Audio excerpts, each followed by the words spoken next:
Bonjour, aujourd'hui mon histoire s'intitule « L'orgueil du bandit ».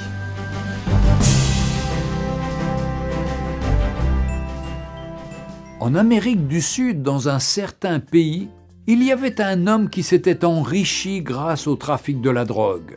Ses nombreux crimes concernaient essentiellement ses concurrents qu'il n'hésitait pas à tuer. Mais à chaque fois qu'il comparaissait au tribunal, il était toujours innocenté. Son secret ? Il avait un très bon avocat. Ce dernier était capable de convaincre n'importe quel jury de l'innocence de son client, quel que soit le crime dont il était accusé. Après chaque procès remporté, l'avocat exhortait son client d'abandonner ses crimes et de changer. Ce dernier rétorquait « Je te paie pour me défendre, pas pour me conseiller ». Un jour, il fit tuer un homme qui courtisait sa femme. La punition pour ce crime était la réclusion à perpétuité ou la condamnation à mort. Lorsque l'affaire fut appelée devant la cour, il appela son avocat qui, une fois de plus, convaincut le jury de l'innocence de son client.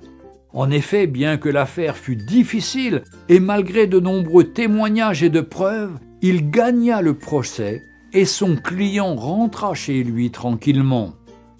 Comme d'habitude, l'avocat conseilla le client « Cher ami, il se peut qu'un jour je ne sois pas là. Pour toi, change ton attitude.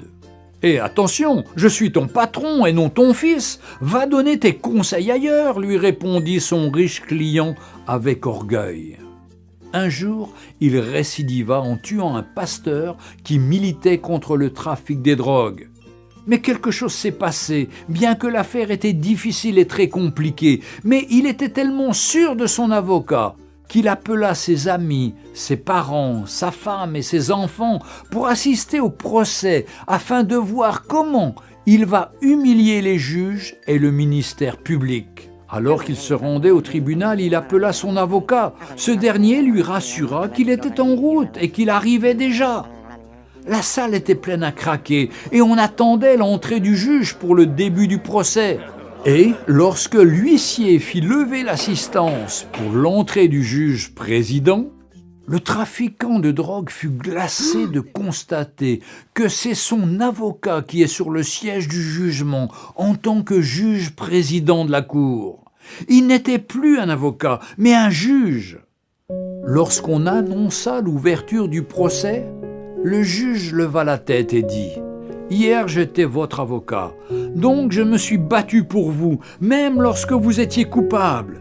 Mais aujourd'hui, je suis un juge et mon jugement doit être équitable. » Les larmes aux yeux, l'homme riche supplia le juge, mais celui-ci lui répondit « Tu as eu ta chance lorsque je te donnais des conseils, mais tu ne m'as jamais écouté et tu n'as jamais changé de vie. Désormais, tu subiras la rigueur de la loi. » L'homme fut condamné à mort pour assassinat et trafic de drogue. Chers amis, toi qui pratiques le péché, le mensonge, l'hypocrisie, la fornication, les meurtres, l'animosité, les querelles, l'occultisme, l'alcoolisme, etc., etc. Aujourd'hui, Jésus-Christ est ton avocat auprès du Père. Il te conseille de changer, de te repentir, de te convertir avant qu'il ne soit trop tard et que tu rejettes sa voix.